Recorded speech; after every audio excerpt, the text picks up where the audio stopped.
Hello there and welcome to another Speed Test G video. And today we're going to be looking at the Honor X and we're going to be putting it up against the Nokia 7.1. Now these are mid-range devices, so they're different to the flagship devices we've been testing up until now. And in the Honor 8X you'll find the Kirin 7.10, which is based on 4 Cortex A73 cores, 4 Cortex A53 cores and the Mali G51 MP4 GPU. On the other side, the Nokia is based on the Snapdragon 636, a very popular chip when it comes to mid-range devices, also based on the same Cortex A73 cores, the same Cortex A53 cores, different clock speeds than compared to the Kirin 710, and instead of the Mali, we've got the Adreno 509 GPU from Qualcomm itself. So these are quite different designs, different clock frequencies, different GPUs. Now, in terms of screen resolution, because that does affect these tests, they're basically roughly the same, slightly better screen resolution on the Honor 8, although it's not running full screen. Sometimes it comes up and shows you that little bar that it wants to expand to full screen. So will that make a difference? So anyway,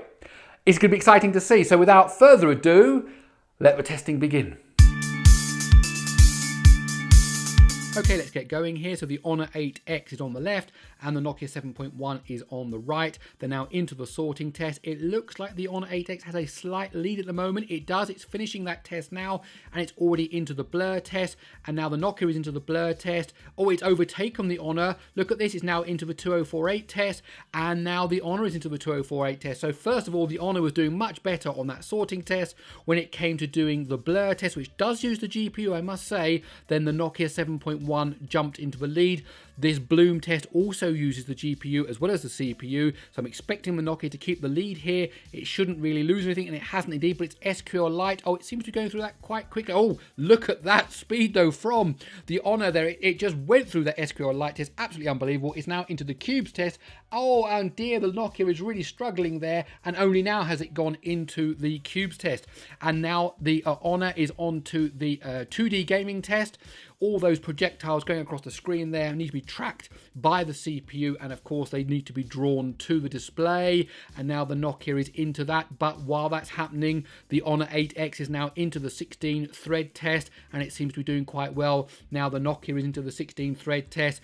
After this, of course, comes the Unity 3D test. So will the Nokia be able to claw back some of the losses there when it gets into the 3D test? Let's see. Looks like the Honor is now approaching the end of the 16 thread test, and up starts Unity. So let's see how this starts to go through the Unity 3D testing, and now the Nokia is joining it in the 3D testing. So both of these devices now, this really comes down to maximum CPU power, maximum GPU power, as they try to fly their way through this landscape.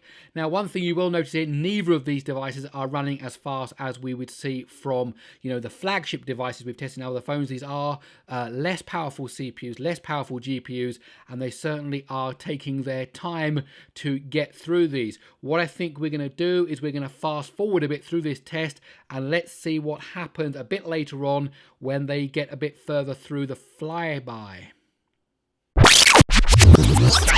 Okay, now we're coming to the final scene for the Honor 8X on the left. It really is the most complicated scene, and I've seen the Mali GPU struggle on this scene before. In fact, it's crawled to a real slow crawl here now, while the Adreno seems to be flying on quite well. How will it do when it hits this last scene? Oh, it's certainly slowing down as well.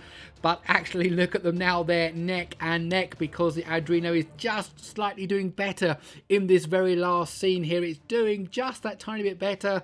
It's able to catch now the Honor 8X. Which one will actually finish the test first?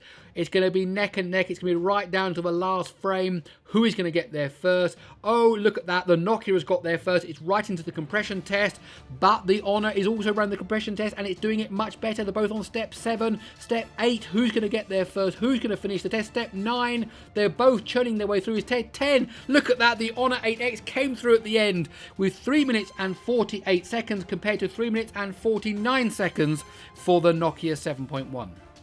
And so there you go, a win by a nose for the Honor 8X. So overall, when it comes to the overall performance, both phones are very, very competitive. Looks like if you do a lot of CPU based stuff, you're not into gaming, then maybe you want to go with the Honor. If you want a more powerful GPU, then you go with the Nokia. But of course it may come down to something else, maybe the camera or battery life. Those might be the deciding factors for you. Okay, that's it. My name is Gary Sims. This is Gary Explains. I hope you liked the video. If you did, thumbs up, please share and please subscribe. Okay, that's it. I'll see you in the next one.